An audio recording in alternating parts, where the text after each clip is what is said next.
While they were there, the time came for her to deliver her child, and she gave birth to her firstborn son and wrapped him in bands of cloth and laid him in a manger because there was no place for them in the inn. So tonight, I'm thinking about just those two short verses. Mary in this moment of labor. So I've never given birth myself, but I have witnessed it at the bedside of my older sister, Grace, when she was giving birth to my niece, Amanda. So I remember that moment of Grace like groaning and pushing and breathing amid blood, sweat, and tears. And then seeing that moment when the crown of Amanda's head appeared. And then suddenly this cry of new life just piercing the air. And then this flood of just relief and joy and exhaustion. I mean, there's really no other experience like it in the world. And sometimes like listening to women who have given birth, it's like listening to veterans swapping war stories.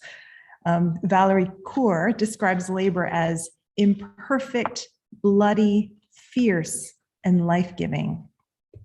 There's this comedian, Jim Gaffigan, who many of you have heard of, and he talks about his wife giving birth to their 5 children at home and marveling about how amazing women are.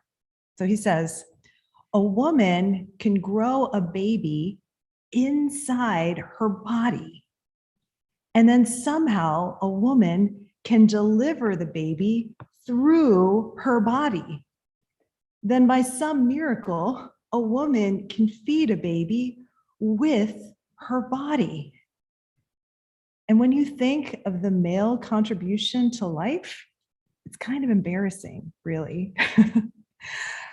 You know, I've heard a number of women say that the experience of giving birth was the most powerful experience of their life, despite the pain, and how powerful they felt giving birth to this child. And this strange juxtaposition of feeling so powerful and yet so vulnerable at the same time. Like, is there any other moment like childbirth in the range of human experience where strength and weakness and the power of life and the power of death come so close together?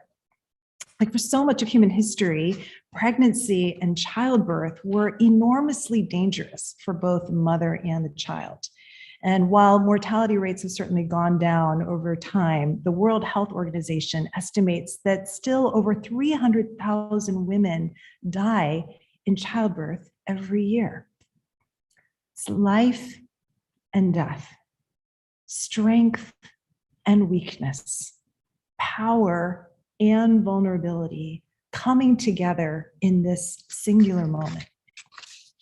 So imagine Mary, in our passage today. And she is in pain, right on the edge of that danger, far from the safety and comfort of her familiar surroundings, imagine being her, far from your family, from your mother, from a midwife, far from any ancestral wisdom that could show you how to do this. And in fact, we never actually hear about Mary's family and how they responded to her pregnancy, or whether or not they believed her, if they received any angelic confirmation like Joseph did, or whether or not the last time she saw their faces, they were kicking her out of the house and disowning her for the shame that she brought upon their family. Maybe in this moment, she felt all alone in the world, except for her betrothed, Joseph. Maybe that's why she had to go with Joseph to Bethlehem, because she had nowhere else to go. And yet Mary said yes to God. And in so doing, she became what Orthodox Christians called Theotokos, the God bearer, and all of the grace and all of the burden that comes with that. There's this book, it's called Strong and Weak, Embracing a Life of Love, Risk, and True Flourishing by Andy Crouch. And in this book, he talks about how each one of us longs to live lives of true flourishing, like not just to survive, but to really thrive and to be who God has called and created us to be in this world. And his argument is that flourishing comes from being not just strong, but being both strong and weak, embracing both one's authority and one's vulnerability. And the way that he defines authority is he calls it the capacity for meaningful action. When you have authority, what you do or do not do makes a meaningful difference in the world around you. And this authority is meant to characterize every person who is made in the image of God, like even infants. So when my niece Amanda emerged from Grace's womb, she cried out, and boy, did we hear it and respond to her. So that's authority. But vulnerability, the vulnerability that leads to flourishing, requires risk, which is the possibility of loss, the chance that when we act, we will lose something that we value. In fact, that word vulnerable comes from this root word that means to wound. It's to open yourself up to the possibility that the result of your action in the world will be a wound, something lost, potentially never to be gained again. That doesn't sound that appealing, does it? And that's why we so often avoid vulnerability at all costs. Like people who have authority, but no vulnerability and who are never exposed to any kind of real meaningful risk to themselves, Andy Crouch says that that's the place of exploitation. That's when exploitation happens. What about those who are highly vulnerable, but they have no authority? No capacity for meaningful action in their lives or in the world. That is the place of suffering. And there's so many people in our world who are in that space. And what about those who are neither vulnerable truly, nor do they act in any meaningful way? Well, that's the place of withdrawal, of apathy and denial. But true flourishing holds both of these things together in tension. In the beginning was the Word, and the Word was with God, and the Word was God. All things came into being through him, and without him, not one thing came into being. He was in the world, and the world came into being through him, yet the world did not know him. He came to what was his own, and his own people did not accept him. But to all who received him, who believed in his name, he gave power to become children of God, who were born not of blood or of the will of the flesh or of the will of man, but of God. Jesus is the one person who held both of these things fully and completely, full authority and full vulnerability, meaningful action and meaningful risk for those that he loves. Paul says in Philippians that he was in very nature God, and yet he didn't consider his authority something to be grasped, but made himself nothing, taking the form of a slave, being made in our likeness, human likeness. He made himself nothing, becoming as vulnerable as a baby born into this world. And that's what makes this moment one that the angels sang about, that the shepherds marveled about, that Mary treasured and pondered in her heart. But even beyond their vision in this moment, becoming vulnerable, even unto death, death on a cross. This is what God is like. This is who Jesus reveals to us, what God looks like in the flesh, both strong and weak. So what does this mean for us? I want to be candid with you. For me these days, I feel mostly weak. I feel tired. I feel vulnerable and woundable. And maybe you do too. And the truth is that we are always vulnerable. And this time that we're living in right now is only revealing what has always been true. And there are many in our society who feel this much more than others. Maybe you've been in denial or avoidance or resisting your vulnerability. Waking up to that reality is hard, but wake up you must. Otherwise, you are living only an incomplete and pale shadow of the life abundant, the life of true flourishing that Christ came to give us. But we're not only vulnerable. Jesus showed us that through his life and his death, his strength and his weakness, his authority and his vulnerability, that for the sake of love, both of these realities are both possible.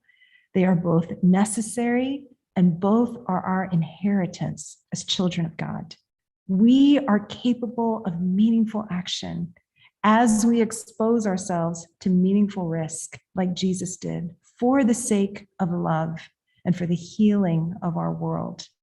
And that is why Christ came. That's why Christ was born into the world and why he went to the cross for us. So tonight marks the end of Advent, and spend this season of longing and waiting and hopeful expectation. And it is the beginning tonight of Christmastide, where we celebrate that light that shines in the darkness. So in my Advent devotional this past week, I read a poem by St. John of the Cross, who was a Spanish mystic in the 16th century, and it's called If You Want. If you got our email today, Alicia also included that in the email. And this is how it goes. If you want, the Virgin will come walking down the road, pregnant with the holy, and say, I need shelter for the night. Please take me inside your heart. The time is close. Then, under the roof of your soul, you will witness the sublime intimacy, the divine, the Christ taking birth forever, as she grasps your hand for help. For each of us is the midwife of God, each of us. Yes, there, under the dome of your being, does creation come into existence externally through your womb, dear pilgrim, the sacred womb of your soul, as God grasps our arms for help. For each of us is his beloved servant, never far. If you want, the Virgin will come walking down the street, pregnant with light, and sing. For some of us tonight, the question is simply, will you make room for Christ? As that Christmas hymn says, let every heart prepare him room. And so how is God calling you to prepare him room under the roof of your soul? Like, what needs to be cleared out and cleaned out, let go of and released so that you might receive him? For others, maybe the question is, in the midst of your vulnerability and the vulnerability of our world right now, what is being born in you, in the sacred womb of your soul? Maybe it is asking the question, how am I called to be the midwife of God right now? Being a midwife is messy, bloody, risky work. And yet there is nothing more powerful. If you want, that is the invitation that God extends to us tonight, not to force us, but to invite us. If you want. So where is your desire tonight? And how can you bring that desire for God, for Christ to be born, for that new life to be born in you in this season? Just ask you to bow your heads and pray with me.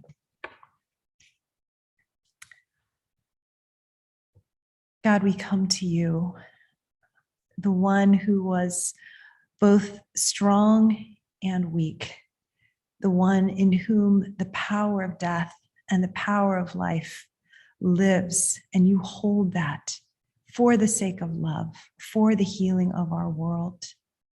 And God, tonight, we say that we want you. God, we want your life to be born in us. God, we want to be midwives of your kingdom, of your presence, of your healing and freedom in this world. And so, God, we ask, would you help us to make room in our hearts for you in this season, and that wherever we are and whatever it is that we're going through, God, that we would just grasp your hand and let you do that deep work of new birth in us for the sake of your Son, Jesus, the one we follow, the one we love, the one we worship tonight. We pray this all in his name. Amen.